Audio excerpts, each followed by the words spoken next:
오늘 시간 하나님께서 우리에게 주시는 말씀은 누가복음 6장 1절부터 11절까지의 말씀입니다. 누가복음 6장 1절부터 11절까지의 말씀, 제가 한 절, 여러분들이 한 절 그렇게 교독해 가겠습니다. 마지막 절은 함께 읽도록 하겠습니다. 안식일에 예수께서 밀밭 사이로 지나가실새 제자들이 이삭을 잘라 손으로 비비어 먹으니 든들이 말하되 어찌하여 안식일에 하지 못할 일을 하느냐. 예수께서 대답하여 이르시되 다윗이 자기 및 자기와 함께한 자들이 시장할 때 한 일을 읽지 못하였느냐.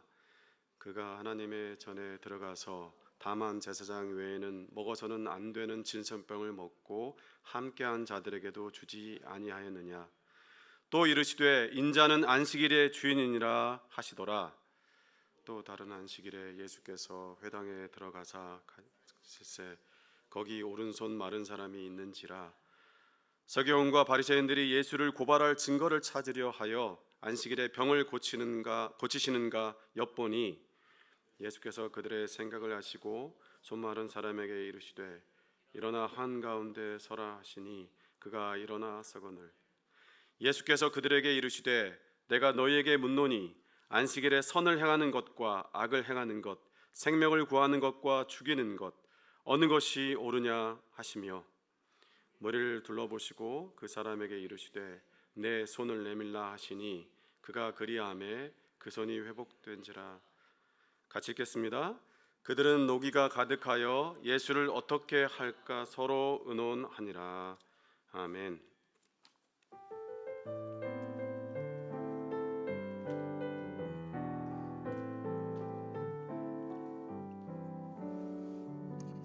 네, 반갑습니다. 또 예배 오신 여러분 환영합니다. 우리가 성경을 읽다 보면은 이렇게 좀 주의 깊게 읽지 않으면은 때로 본문의 저자가 의도하는 바를 놓치게 될 때가 있습니다.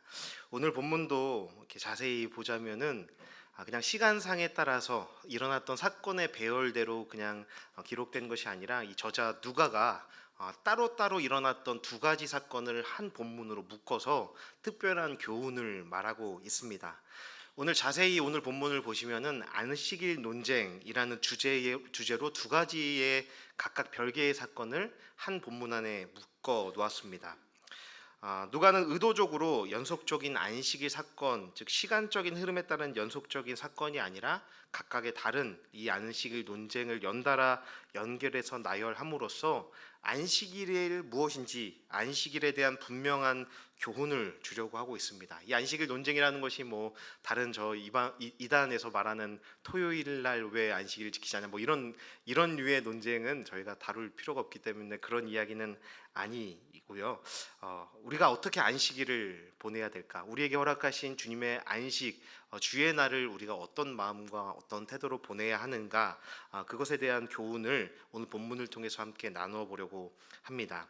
첫 번째 이 저자 누가가 언급하고 있는 이 사건은 안식일에 제자들이 밀밭 사이를 지나가면서 배가 고파서 그만 무심코 이 이삭을 이렇게 뜯어서 먹습니다. 이 이삭을 잘라서 손으로 비벼서 먹은 것을 가지고 이제 논쟁이 일어나게 되었습니다. 그런 제자들의 모습을 보면서 어떤 바리새인들이 예수님께 따져서 항의하기 시작합니다. 바리새인들이 따지는 요점은 이런 것이죠. 안식일에는 아무 일도 하지 말아야 하는데 예수 당신의 제자들은 지금 밀을 잘름으로 인해서 그것을 잘라냄으로 인해서 추수 행위를 하였다. 그리고 그것을 비벼서 먹음을 통해서 탈곡 행위를 하였다. 그렇기 때문에 당신의 제자들이 이 안식일을 어겼는데 어떻게 그것을 가만히 보고 있느냐라는 논쟁을 벌이는 것입니다.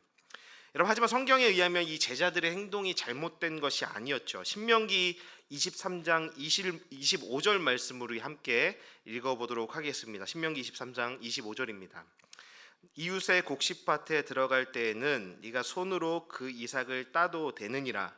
그러나 네 이웃의 곡식밭에 낯을 대지는 말지니라. 네, 이 말씀에 의하면 제자들의 행동은 그렇게 비난받을 만한 일이 아니었습니다. 약자를 보호하고 배고픈 자들, 가난한 자들을 이렇게 먹이게 하려는 그 신명기의 정신이 잘 반영되어 있는 이 말씀입니다. 그러나 안식일에는 추수가 금지되어 있었기 때문에 바리새인들은 제자들의 안식일 규정을 어겼다라고 비난하고 있는 것이죠. 즉 배고픔에 그 안식일 곡식을 잘라 먹었던 이 제자들의 상황은, 그들의 이 제자들의 배고픔은 그 종교인들에게는 그렇게 관심거리 자체가 아니었다라는 거예요. 누군가의 배고픔은 안중에 없고 누군가의 필요는 전혀 안중에 없고 그저 자신들이 지켜야 하는 형식만을 중요시하는 모습만을 보이고 있는 것입니다. 율법의 진정한 의도와 그 정신은 잊어버리고 껍데기에만 온 신경을 쓰고 있는 모습입니다.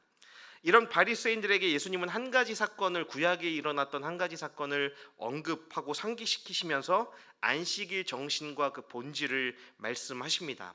사무엘상 21장 1절에서 6절까지 있었던 일인데 이 본문을 다 읽기에는 여러분들 힘드실 것 같아서 제가 3절과 4절만 현대인의 성경으로 읽어드리겠습니다. 사무엘상 21장 3절과 4절입니다. 지금 먹을 것이 무엇이 있습니까? 빵 5덩이나 그 밖에 먹을 것이 있으면 아무 것이라도 좀 주십시오. 보통 빵은 없지만 거룩한 빵은 있네. 만일 자네 부하들이 최근에 여자를 가까이 하지 않았다면 자네들이 그것을 먹을 수 있네 라는 말씀이 기록되어 있습니다.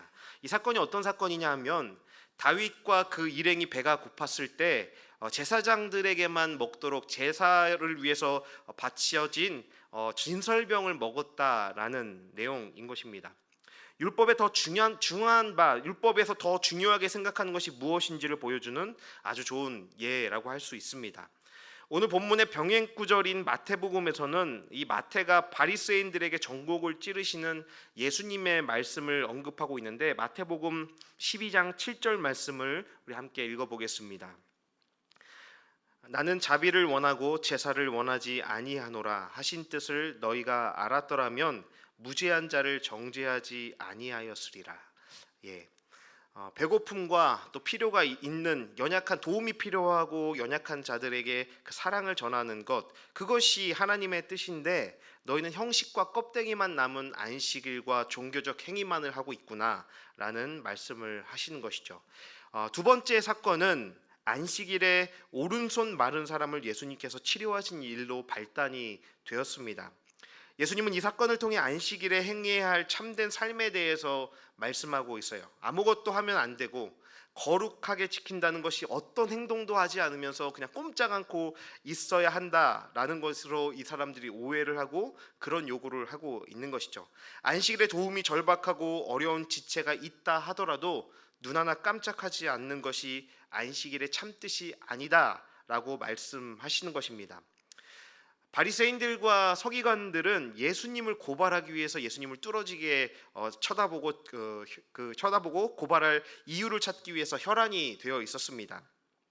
그런 그들의 생각을 아시고 예수님은 의도적으로 지금 이 손 마른 사람, 그러니까 오른손이 불편한 사람을 그 무리들 중에 일으켜 세우십니다. 그냥 몰래 너 나왔어라고 말씀하시는 것이 아니라 많은 사람들이 모여 있던 자리에서 일어나라라고 해서 그 사람에게 시선을 주목하게 하십니다. 그리고 그들에게, 그 종교인들의, 바리새인과 서기관들에게 이런 질문을 하시죠. 누가복음 6장 9절 말씀입니다. 예수께서 그들에게 이르시되 내가 너희에게 묻노니 안식일에 선을 행하는 것과 악을 행하는 것, 생명을 구하는 것과 죽이는 것 어느 것이 옳으냐 하시며 라는 질문을 하십니다. 이것은 형식과 위선의 허물을 쓰고 이웃과 타인의 진정한 아픔과 필요를 거들떠보지 않는 자들의 비정함을 악행이라고 말씀하고 있는 것입니다. 율법의 참된 의미, 하나님께서 안식일을 제정하셨던 그 명령하신, 지키도록 명령하신 하나님의 본래의 본질과 마음과 그 뜻을, 그 본질은 사라지고 자신들의 신앙의 인정과 존경만을 위해, 그리고 더 깊은 내면에 예수님을 고발하고 궁지에 몰아넣고자 하는 이 안식일 규정을 이용하는 바리새인들과 서기관의 모습을 질책하시며 그들의 외식적인 모습을 지적하고 있는 것입니다. 여러분 이 두 가지 말씀을 보시면서 어떤 생각이 드시나요? 이 말씀들을 통해서 무엇을 느끼십니까? 우리의 신앙의 자세, 우리 신앙에도 이런 바리새인과 서기관과 같은 모습들이 있지는 않으셨습니까? 종교적으로는 겉모습과 책임감은 충만하여서 교회에서 많은 부분에서 많은 곳에서 섬기고 봉사하고 헌신하고 또 많은 예배에 참여하고 참석하고 있지만 여러분 그 일을 그리고 예배에 나오는 여러분들의 마음의 그 본질은 무엇인지 혹시라도 그 방향과 목적을 잃어버린 채 그저 그냥 습관대로 경험대로 신앙의 삶을 살아가고 있지는 않냐라는 것입니다. 제가 몇 주 전에 새벽 설교를 하면서 좀 지저분한 예를 한번 들은 적이 있습니다. 여러분 그 하이힐과 양산을 그 처음 만들게 된 그 이유와 목적이 무엇인지 혹시 아십니까? 굉장히 지저분한 거라서 죄송하긴 한데 처음에 그 양산과 목적이 개발된 이유가 중세 유럽 시대에서 그 배수 시설이나 하수 시설이 되어 있지 않고 위생 개념이 없었던 때에 그 하이힐과 양산이 생겨났습니다. 사람들이 화장실과 하수 시설이 없으니까 변을 집에서 요강 같은 것에 보고 그것을 창밖으로 그냥 휙 하고 던지는 겁니다. 그렇기 때문에 길을 가다가 우리가 새똥을 맞듯이 그 창문 밖으로 던져버린 그 더러운 오물을 뒤집어 쓰는 경우가 있었다라는 것이죠. 그래서 사람들이 그때부터 중세 여자들이 양산을 쓰고 길을 다니게 되었습니다. 그리고 하이힐은 왜 그럴까요? 여러분 생각하시는 그대로이죠. 길가에 그런 오물들이 쌓여 있는 겁니다. 그래서 옷이나 드레스가 지저분한 것에 이렇게 묻고 오염되지 않도록 하이힐을 신어서 이렇게 좀 고도를 높여가지고 그런 오물들을 피해 다니기 위해서 하이힐과 양산이 개발되었다라는 겁니다. 그런데 이런 그 중세 시대 그 당시의 사람들은 위생이라는 개념에 대해서 어떻게 하면 개선하고 어떻게 하면 더 나아질 수 있을까를 고민한 것이 아니라 그 본질을 놓치고 이 위생과 더러운 것들을 피하기에만 급급한 그런 본질에서 어긋난 잘못된 그런 그 형식만을 남겨서 양산과 또 하이힐을 신고 다니는 그런 우스꽝스러운 모습들이 있는 것입니다. 그리고 우리는 그것을 또 이렇게 멋있게 멋으로 또 요즘엔 들고 다니고 하고 다니죠. 혹시라도 여러분 우리가 지금 여기서 이 책상 위에서 나는 배고프다라고 볼펜으로 썼다고 한번 생각해 보십시오. 이렇게 좀 꾹꾹 눌러서 써서 잉크는 지워졌지만 그것에 나는 배고프다라는 글자가 새겨진 겁니다. 그런데 시간이 흘러 몇십 년이 흐르고 몇백 년이 지났을 때 누군가가 우연히 우리가 쓴 낙서를 발견하는 겁니다. 나는 배고프다. 그럼 2023년 노푸드 덕서교회에 있던 누군가는 굶주리고 그 교회는 배고팠구나 라는 오해를 하게 되는, 이것이 사실은 실제로 우리 역사 안에 일어나는 일인 것입니다. 누군가가 습관처럼 했던, 본질은 없고 형식적으로 어떤 것을 행했던 것이 어느새 그것이 전통이 되고 어느새 그것이 역사가 되어서 우리가 행하는 종교 행위와 예배 안에 그대로 남아 있게 되는 일들이 참 많이 있다라는 것이죠. 여러분, 본질과 형식만을 남기고 제도만이 있는 종교적 행위는 언젠가는 습관적으로 의미 없이 본질과 목적을 잃어버린 채 우리가 습관적으로 반복하게 되는 일들이 될 수 있다는 겁니다. 예배할 때 우리가 왜 예배해야 하는지, 찬양할 때 우리가 무엇을 찬양해야 하는지, 우리가 신앙생활을 하고 봉사와 헌신을 할 때 그것을 왜 하는지 우리는 항상 그 목적과 방향을 잃지 말아야 한다는 겁니다. 여러분, 사랑과 은혜가 사라져버린 신앙생활의 끔찍함이 바로 이 바리새인들과 서기관의 모습을 통해서 드러나고 있는 겁니다. 이렇게 율법의 참된 의미, 하나님의 사랑과 은혜의 정신, 그 본질을 잃어버린 종교성이 얼마나 비참하고 얼마나 볼품 없는 것인지 오늘 말씀을 통해 우리는 보게 되는 것이죠. 여담이지만 이렇게 율법을 준수하면서 수많은 율법 규정들을 무려 613가지라는 규정들을 세분화시켜서 만들어 놓고 그것을 지키도록 강요한 바리새인과 서기관들은 그 당시의 지도 계층, 사회의 고위층에 속한 사람들이었습니다. 서기관은 이스라엘의 바벨론 포로 생활 이후에 제사장 계층에서 율법 해석을 목적으로 등장하게 된 사람이었습니다. 그 당시는 율법이 모든 유대인들의 삶의 중심이 되었기 때문에 그 율법을 다루는 이 사람들은 사람들에게 굉장한 존경과 또 이렇게 신임을 받고 있었죠.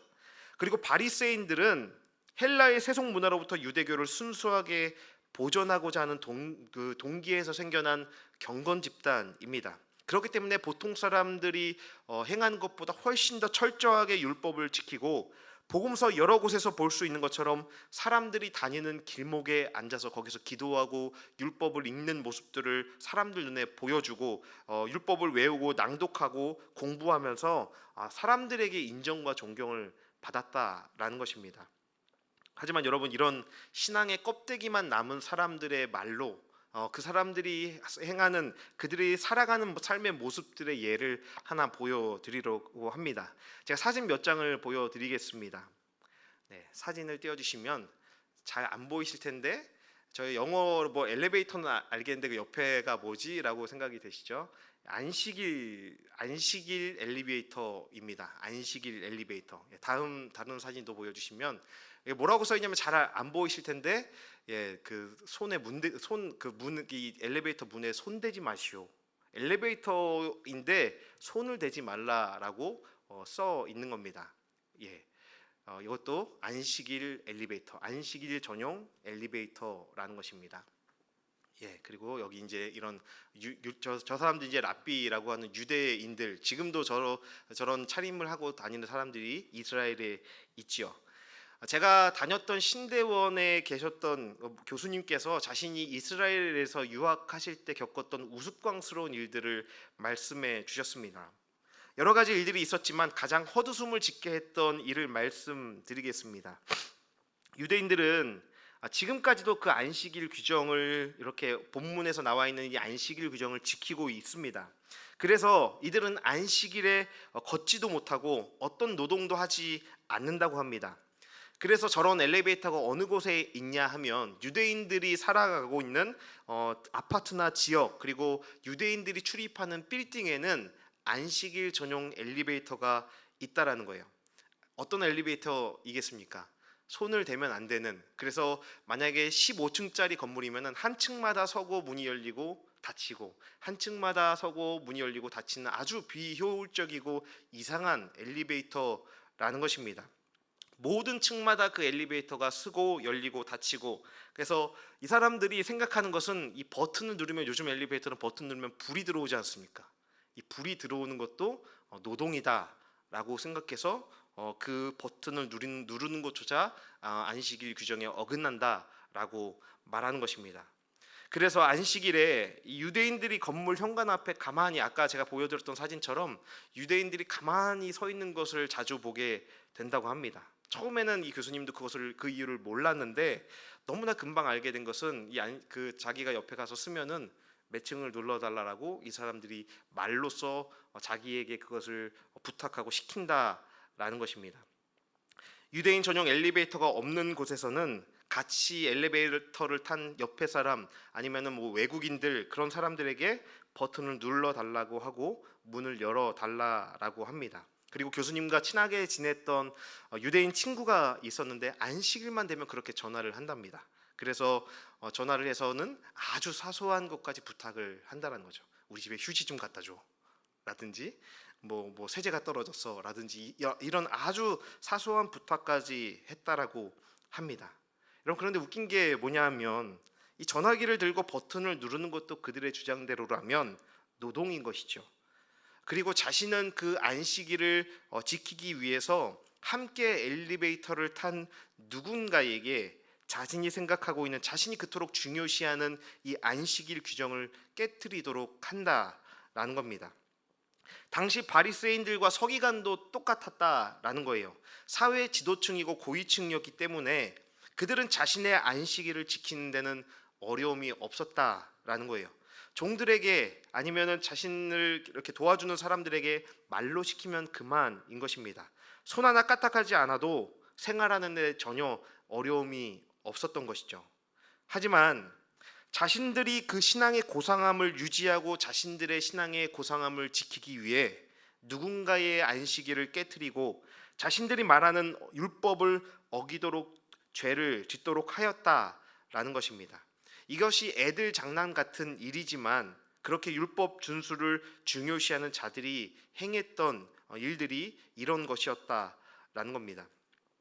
신앙의 진정한 의미와 율법의 정신인 은혜와 사랑을 잃어버린 교회와 종교인들, 우리 신앙인들의 모습이 이렇게 우스꽝스러운 모습은 아니겠습니까?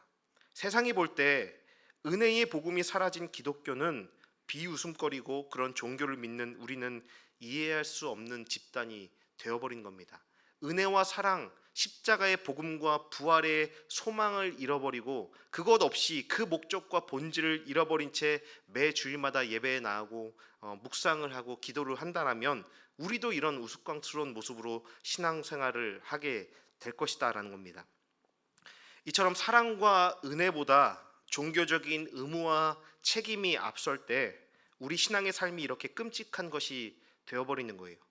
은혜 없는 공동체와 신앙은 종교적인 강박과 딱딱하고 차가운 기준만 남게 됩니다. 그 차가운 기준만 남을 때 우리는 그때에는 서로를 향한 손가락질을 시작하는 것이죠. 왜 예배를 저렇게 드리지? 왜 예배를 참석하지 않는 것이지? 왜 기도를 저렇게밖에 못하지? 라고 하면서 다른 이들을 향한 판단과 정죄를 하게 되는 겁니다. 안식일을 생각하시는 예수님의 마음은 명확하지요. 신앙의 삶을 살아가며 누리고 행복하고 평안하길 원하시는 겁니다. 우리 마가복음 2장 27절 말씀을 읽어보겠습니다. 또 이르시되 안식일이 사람을 위하여 있는 것이요 사람이 안식일을 위하여 있는 것이 아니니. 안식일이라는 특별한 상황에 대해서 말씀을 나누었지만 예수님의 마음, 참된 율법의 정신을 우리는 기억해야 하는 겁니다. 여러분, 우리 기독교는 은혜의 종교예요. 사랑의 종교입니다. 하지만 오늘날의 교회들은 이론적으로는 은혜를 받아들이지만 실제적으로는 은혜를 부인할 때가 있습니다. 우리는 결국 중요한 것은 행위가 아니라 은혜라고 믿습니다. 그렇게 말하지만 우리의 삶의 모습들은 우리의 믿음을 부정할 때가 있다라는 거예요. 너무나 많은 그리스도인들이 신앙생활을 하면서 하나님의 은혜와 사랑의 집에서 살지 못하고 두려움의 집에서 살아가는 것들을 보게 됩니다.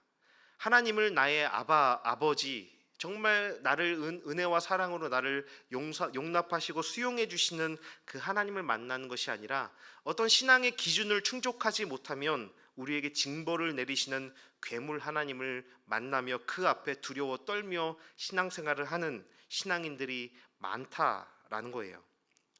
율법주의적인 그리스도인의 하나님은 종종 예측 불가능하고 변덕스럽고 온갖 편견을 품는 하나님이 되어버립니다. 그들의 하나님은 사람들에게 완전하라고, 그들의 감정과 생각을 끊임없이 통제하라고 요구하실 겁니다. 망가진 사람들이 하나님을 이런 하나님으로 믿고 살다가 실패한다면, 아니 그런 하나님을 만난다면 누구나 실패할 수밖에 없겠죠. 대개 그들은 자기들이 벌을 받게 될 것이다라고 생각한다라는 거예요.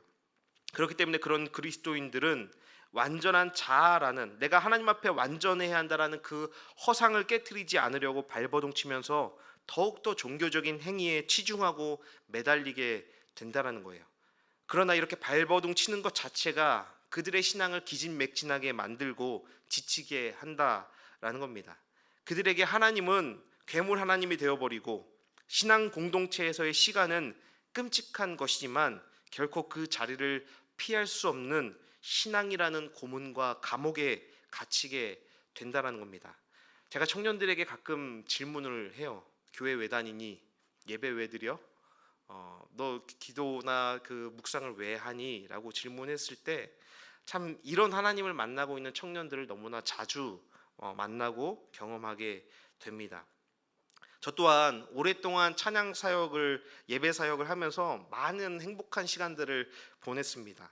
제가 가장 행복해하는 것, 제가 가장 즐겁게 할 수 있는 예배와 찬양이라는 것을 정말 마음껏 오랫동안 해 왔습니다. 그런데 그 가운데 종종 어려운 시간들을 보내게 될 때가 있었어요. 가장 끔찍했던 시간이 뭐냐? 제가 그 예배 사역을 하면서 가장 처절한 패배감과 끔찍함에 사로잡힐 때가 언제인지 여러분 혹시 아시는지요? 제 안에 은혜가 없는데, 내 안에 하나님에 대한 사랑이 느껴지지 않는데 예배를 준비해야 하고 사람들 앞에 서서 은혜로운 모습으로 예배를 해야 될 때 그렇게 깊은 패배감에 사로잡힐 수가 없습니다. 그런 예배를 준비할 때 저 자신이 정말 끔찍한 모습이었습니다.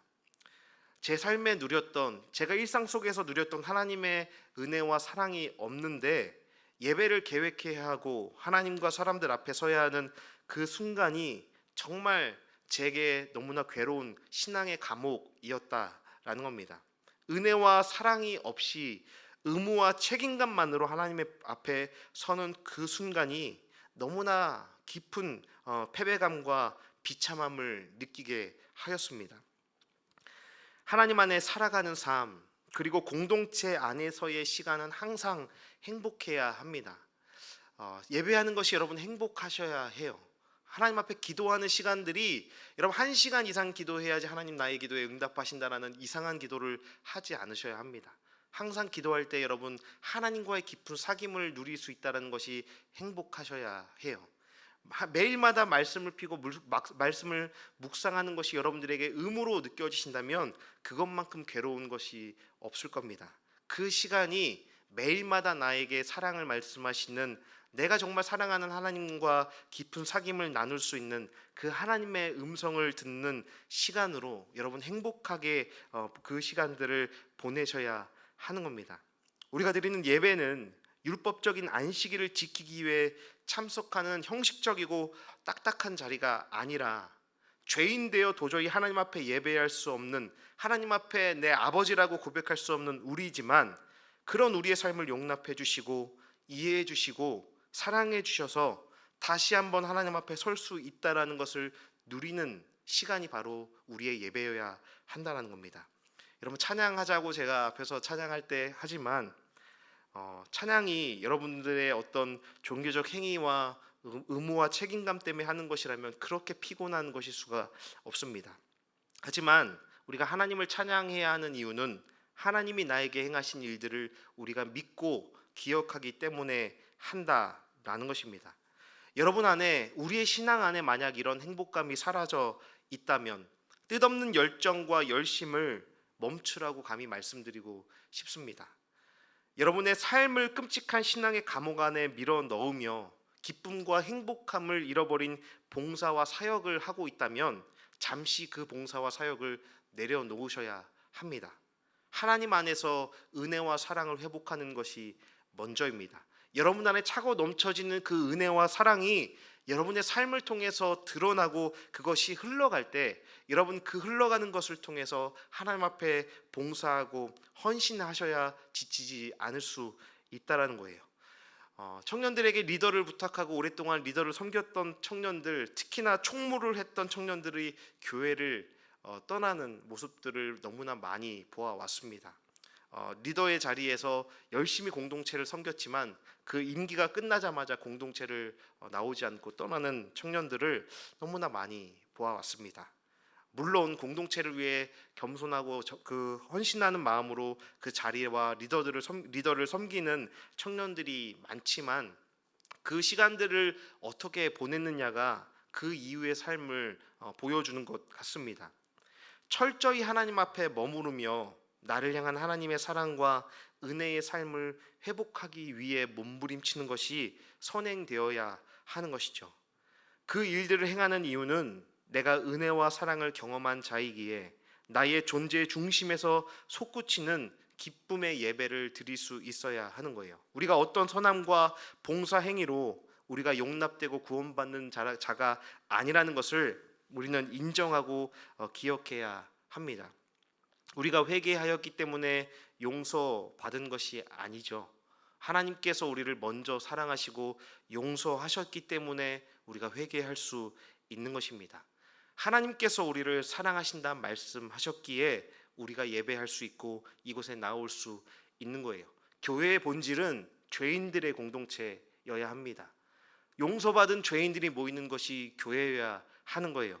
온갖 의로움으로 치장한, 온갖 거룩함으로 치장한 종교인들이 모여 있는 것이 교회가 아니라, 그래서 죄인들이 나아올 수 없는 그런 공동체가 교회가 아니라, 내가 죄인됨을 고백하고 내가 용서받는 자라는 사실을 믿음으로 고백할 수 있는 자들이 모인 곳이 교회인 것이죠.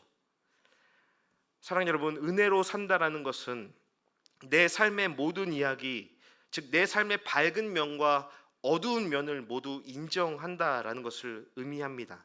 나의 어두운 면을 인정할 때 비로소 내가 누구인지, 하나님 앞에 내가 어떤 용납과 은혜와 사랑을 경험한 사람인지를 조금 더 명확하게 알게 됩니다. 우리 자신이 온전히 하나님 앞에 수용된 존재라는 사실을 우리 또한 수용할 수 있는 용기가 필요한 거예요. 하나님의 사랑이 너무나 우리의 생각과 다르기에, 그분의 사랑이 너무나 크기 때문에 하나님께서 아무 조건 없이 우리를 사랑하신다라는 것이 우리는 받아들여지지 않을 때가 있어요. 그래서 하나님 앞에 인정받기 위해서, 하나님 앞에 용납받기 위해서 다른 의무와 책임으로 그 신앙의 자리를 채우려고 할 때가 있다라는 겁니다.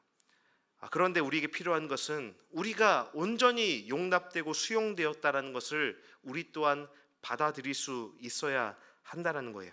책임감과 의무로 하나님 앞에 난리치지 않아도 오로지 하나님의 은혜로 우리는 구원받았고, 우리의 연약함을 절실히 알기에 그런 우리를 용납하시고 사랑하신다는 예수님의 사랑에 온전히 우리의 의지와 뜻을 항복할 수 있어야 한다라는 겁니다.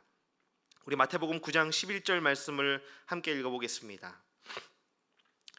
마태복음 9장 11절입니다. 너희는 가서 내가 긍휼을 원하고 제사를 원하지 아니하노라 하신 뜻이 무엇인지 배우라. 나는 의인을 부르러 온 것이 아니요 죄인을 부르러 왔노라 하시니라. 여러분, 예수님은 자기 의라는 착각 속에 빠져 있는 사람들을 위해서 이 땅에 오신 것이 아닙니다. 내가 자신이 죄인됨을 인정하고 십자가 앞에 겸손히 무릎 꿇을 수 있는 진짜 죄인들을 위해서 우리 가운데 이 땅에 오셨다라는 겁니다. 의무와 책임으로 그럴듯한 신앙생활을 하는 것 같은 위선자들을 위해 십자가에 오르신 것이 아니라, 그 은혜와 사랑 아니면 도저히 자격이 없고 가능성이 없고 하나님 앞에 나아갈 수 없는 그런 사실을 믿고 고백하는 저와 여러분을 위해 십자가에 오르신 것입니다. 율법의 참된 의미는 그 율법을 완전하게 지켜야 하나님 앞에 거룩한 존재로 살아갈 수 있다라고 말하는 것이 아니라, 우리에게 가능성이 없다라는 것을 말하는 겁니다. 우리 스스로는 그 613가지의 율법을 거룩하게 지키고 온전하게 이룰 수 없는 존재이기에 우리에게 예수 그리스도가 필요하다라는 사실을 인정하고 고백하는 것을 위해서 우리에게 율법의 규정들을 주신 겁니다. 도저히 우리의 힘으로는, 도저히 우리의 능력으로는 의와 거룩함을 이룰 수 없기에 우리에게 예수님이 필요하다고, 우리 가운데 그 은혜와 사랑이 너무나 절실히 필요하다라고 고백하며 믿으며 선포할 수 있는 그런 자들에게 하나님의 은혜와 사랑이 부어진다는 것입니다. 사랑하는 여러분, 이 시간 우리 신앙의 삶을 정직히 돌아보았으면 좋겠습니다. 지금 예배하는 이 시간이 여러분들에게 행복하셔야 합니다. 매일 하루를 시작하며 말씀을 묵상하고 성경을 읽는 시간이 기다려지고 그 시간을 기뻐할 수 있어야 합니다. 기도를 통해 어떤 목적을 이루기 위해서, 응답을 얻어내기 위해서 우리가 기도하는 것이 아니라 하나님과의 깊은 사귐의 기도 그 자체를 누릴 수 있어야 하는 겁니다. 신앙 공동체 안에서 누군가에게 잘 보이고 꽤 괜찮아 보이기 위해 겉모습을 꾸미고 치장하지 않아야 합니다. 지금 우리의 신앙이, 의무와 책임감이 은혜와 사랑을 앞서고 있지는 않는지 날마다 우리의 마음과 우리의 신앙의 중심을 돌아볼 수 있는 겸손함을 잃어버리지 말아야 하는 것입니다. 여러분, 교회를 다니고 예배하는 이유는 더 이상 책임감과 의무 때문에 인정받기 위해 하지 않으셔야 해요.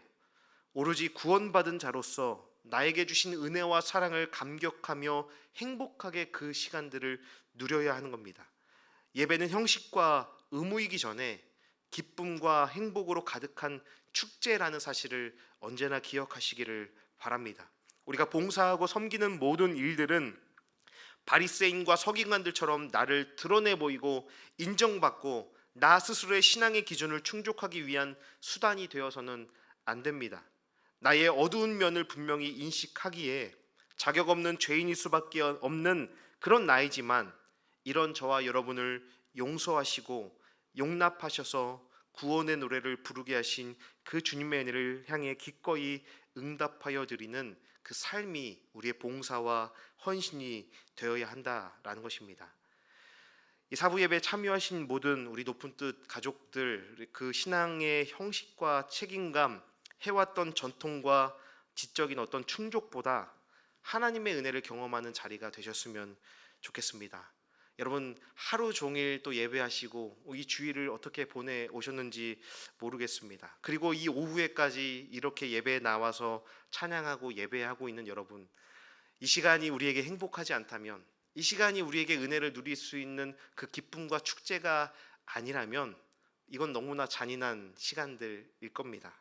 여러분, 온전히 하나님의 은혜와 사랑을 누릴 수 있도록 내가 하나님 앞에 얼마나 큰 사랑과 용납을 경험한 자인지를 날마다 하나님 앞에 점검하고 돌아보며, 여러분, 이 시간을, 우리의 이 사부 예배 시간을 우리의 축제로 행복과 감사를 고백하며 그 은혜와 사랑을 누리는 시간으로 우리 하나님 앞에 올려드릴 때, 하나님 또한 그 시간을 가장 기뻐하시고 그런 찬양을 기뻐 받으실 거라 믿습니다.